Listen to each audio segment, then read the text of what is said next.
Ben Warsinah. Nama nenek saya kan Warsinah. Udah Oke. Nah gitu.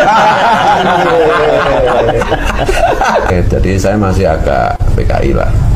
Nah, pertemuan saya dengan Abi Ademyati itu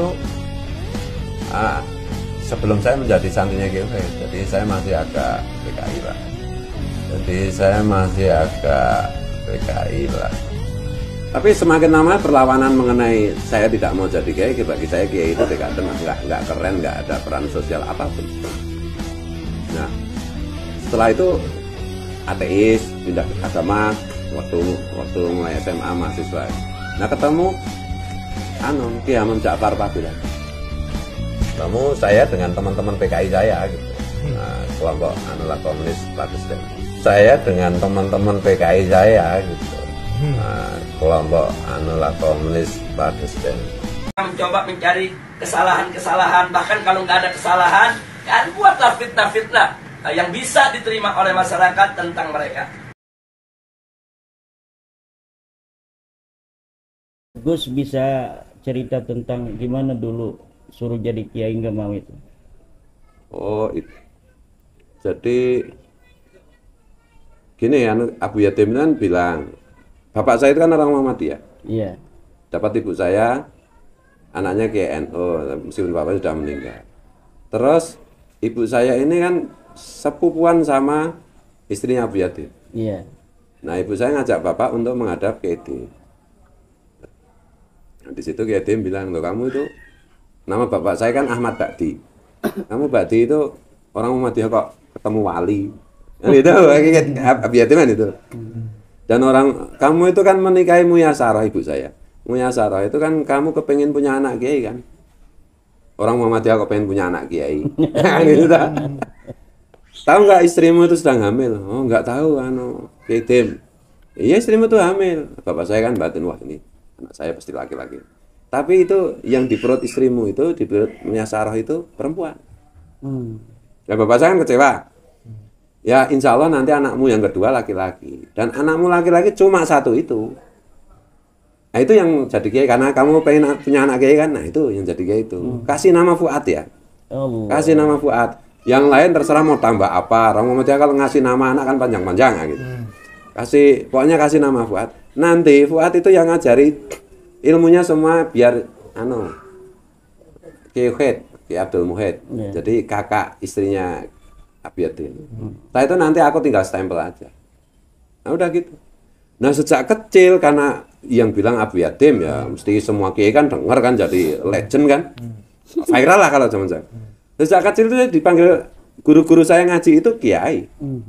Karena itu tabarukan Kiai Yatim. Nah saya kan nggak mau, karena saya lihat kiai-kiai di dekat-dekat saya meskipun bukan guru saya itu kok dekaden banget gitu. Jadi kadang-kadang kalau ada bayi berjanjian gitu, anak al-berjanji itu kan, terus diputar, terus kiainya batuk-batuk, terus gini-gini itu kan, saya khawatir ini jangan-jangan TBC bayinya. Jadi nggak keren sama sekali kiai itu. Saya nggak mau. Tapi meskipun menolak untuk tidak mau, ya kerjaan saya, hobi saya ngaji terus. Bahkan ya seumur-umur ngaji lah.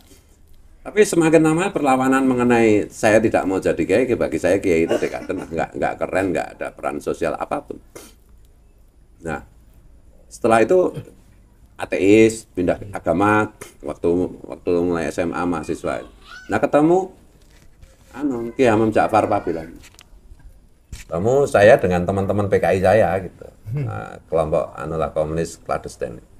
Salaman gitu. Ah, kalau ini bukan PKI ini kiai. Atau ada teman bilang, ini cucunya Kiai Sang itu. Oh, langsung dipeluk kan. Karena memang bapaknya itu santrinya dan dia memang saudara juga. Kayaknya Gus, penjenengan itu enggak mau jadi kiai ya. Lihat Hamam, kiai keren. Dia tunjukkan, telepon sama Pak Harto. Oh gitu.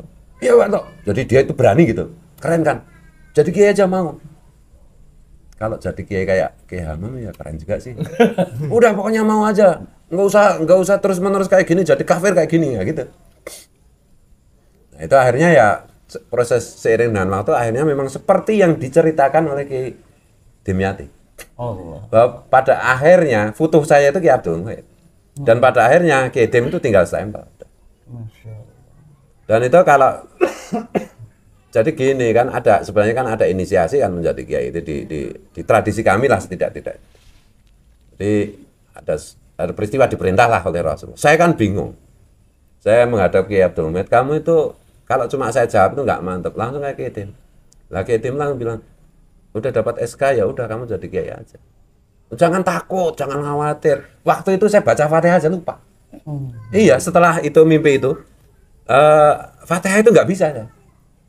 Ya bisa Allah Akbar kalau sholat, lupa semua, nggak bisa. Benar-benar grogi. Gitu. Itu tuh Kiai ngasih takwil ya kan. Nabi itu kan umi. Ya kamu harus merasakan menjadi umi, nggak tahu apa-apa sama sekali. Pelan-pelan itu baru kembali sedikit-sedikit. Semua ilmu yang saya pelajari hilang semua jadi linglung. Itu. Nah, kalau dengan Kiai Dem atau Kiai Ukhet itu, nggak pernah saya cerita. Jadi saya ngimpi, saya ada pengalaman halu macam-macam. Lalu ditanya, mau cerita dulu apa jawabannya? Nah awal-awalnya kan saya pikir orang ini sok tahu banget kan gitu. Meskipun itu Pak D saya, guru saya, ini sok tahu banget. Langsung jawabannya. Jadi kamu kan begini, intinya begini. Diceritakan dengan detail banget. Nah jawabannya gini. Nggak percaya sama saya. Lah gitu. Habis itu langsung percaya aja.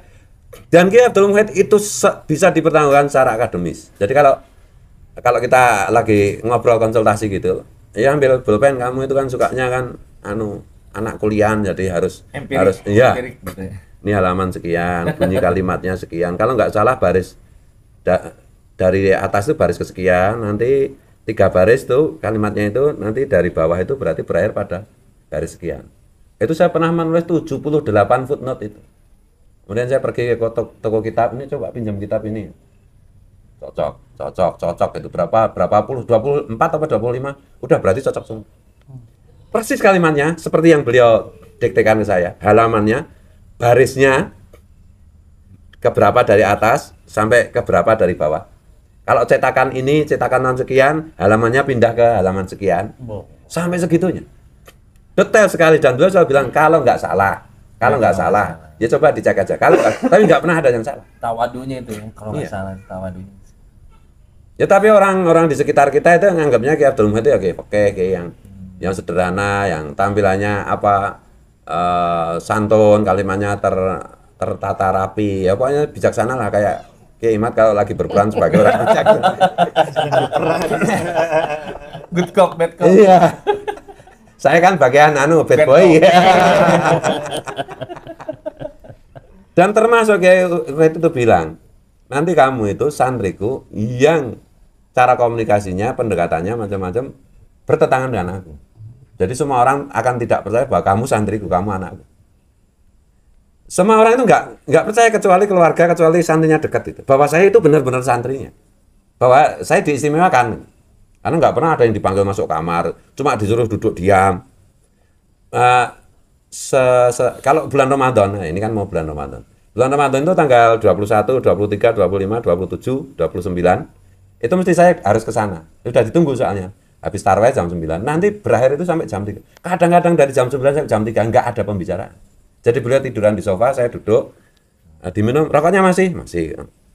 Minumnya habis, Mus, itu manggil istrinya. Mus, ini anakmu itu minumnya habis. Tolong diambilkan. Diem aja. Nggak ngapa-ngapain. Itu berapa tahun itu? 3-4 tahun ya, sebelum beliau wafat. Di situ saya percaya bahwa verbalitas itu menjadi tidak penting. Lah sama Kiai Dem itu. Pernah saya disuruh begini, nempel gini loh. Saya suruh lihat matanya gini, gimana? Tangannya begini. Iya, macam nggak ngapa-ngapain. Saya kan keringat semua. Oh, itu disalurkan ilmunya semua itu. Ya, gini, ya gitu gimana? Lah, kalau gini yang tadi itu yang bintang sinetron itu seneng ya. Ya itu dikit. Gila itu. Itu hadisnya kan yang bertemu dua lutut dan pegang pahanya itu kan. Iya, itu. Iya. Hadis Salah Jibril satu ya. ijazah. Kan Syekhona Khalil dengan Hadratus Syekh Hasyim Asy'ari kan buka mulutmu diludahin gitu langsung ilmunya turun semua. Tapi lucunya gini Kiai Dem itu.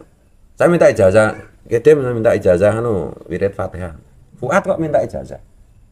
Fuad tuh ngasih ijazah. Lu itu kiai lain dikasih. Fuad kalau ghibah itu sama Demyati wali. jangan sama goblok-goblok. Nah, gitu. Wah, aku langsung berarti aku pinter. Humor, dia itu humor gitu. Ya, dia tahu bahwa saya itu sebenarnya kalau dikasih jasa macam-macam nggak terlalu percaya soalnya. Nah, hanya orangnya ini cara berpikirnya memang kayak Rifki Zulkarnain kan gitu. Jadi makanya semua orang, saya itu juga nggak pernah mondok tempat yatim. Sekali tahun terakhir sebelum Abu Yatim wafat itu pesan sama bude saya, kalau ke sana kan mesti ke Budi Talalah dulu. Pesannya apa gitu. Abah pesan supaya kamu jadi santri mukimnya Abah. Kamu kan datang ini jam 8 pagi. Besok jam 8 pagi baru boleh keluar dari sini supaya kamu sah jadi santrinya. Cuma gitu aja. Jadi udah masuk mukim itu. 1 hari aja. Iya. Kalau orang itu harus 24 tahun. Beliau hanya 24 jam. Ada saudara saya kan banyak yang mondok sana 13 tahun, 15 tahun. Tapi nggak bisa komunikasi dekat. Kata kuncinya salah. Kata kunci saya kan diajari ke Abdul Muhid. Begitu kamu saatnya sudah menghadap ke tim. Nanti kamu ditanya Ismuk, kamu jawab Fuad. Jangan yang lain-lain. Nggak usah. Pokoknya itu kan pemberian beliau. Yang kedua kalau Ben itu sebut nenekmu. Simbok kalau manggilnya Simbok kan. Ki Abdul Muhid itu kan ibunya meninggal terus jadi anaknya nenekku, adiknya ibunya. Sebut nama Simbok, jangan nama yang lain. Kalau kamu sebut wali-wali luhurmu semua, yatim itu kutub. Tidak ering itu tidak takjub lah karena beliau juga kutub. Sebutkan aja nama Simbok. Jadi benar begitu. Ini Ismuk Fuad Ben Warsinah. Nama nenek saya kan Warsinah. Udah diajari ukit ini. Nah gitu. Udah turun ilmunya. Resetting. Nah, pertemuan saya dengan Abu Yatim Yati itu sebelum saya menjadi santrinya Kiai Ukit, jadi saya masih agak PKI lah. Nah ketika Kiai Yatim itu datang ke jajaran, nah semua Kiai kan pada merapat, pada minta salaman lah. Terus rame kan di kampung itu, wah ini Kiai Yatim itu wali gini-gini. Lah kan ada pro kontra. Yang Muhammadiyah kan nggak percaya dengan wali-walian. Dan saya kan wartawan, pasti saya. Kalau kamu gimana? Ya kalau aku ya tak lihat dulu apa wali beneran apa enggak. Ya dilihat, jangan menyimpulkan. Terus saya ikut antri, jadi antriannya itu panjang salaman ini sampai luar sana. Antri gitu. Orang pada wudhu, terus antri hanya salaman aja. Wah itu ribuan orang mengular. Saya lihat itu dari jauh, dari sana kan gelap. Kalau wali beneran ini pasti bisa bahasa batin kan. Assalamualaikum Kiai Yatim Yati. Dari jauh gitu ya. Nah, langsung. Wah, saya pikir paling ada orang ngucapin salam dekatnya terus dia jawab kebetulan barengan sama saya. Kosmik. Ya kan itu. Saya ulang lagi, Assalamualaikum Kiai Yatim. Gitu. Sampai 3 kali, saya gemeter toh. Tiba-tiba saya itu ikut antri wudhu. Ikut antri wudhu dengan gemeter itu kan. Udah otak saya udah hilang itu, akal saya udah hilang ya. Ikut antri wudhu, waduh ini mau ngular. Nah ada sekretarisnya Kiai Kumet itu siapa? Kiai Kumet itu. Loh, Mas, kan manggil saya Mas Pat, kok kesini maksudnya? Kamu itu kan orang liberal, ngapain ikut-ikutan? Iya, saya kepengen salaman. Ya udah sini, jadi nggak ikut antri dikit. Tapi itu salaman. Apa jenis? Apa ini? Salam batin itu kalau mendengar wajib menjawab. Beliau langsung bilang gitu. Begitu salam batin itu kalau mendengar wajib dijawab. Atau ini kewetan di sini. Ini Fuad Kedem. Lah iya, Fuad ini nggak percaya kalau aku wali. Di sana ngucapin salam 3 kali. Udah dididik head nah gitu. Oh, saya udah hilang itu semua udah masuk alam dimensi lain. Hancur semuanya. Iya.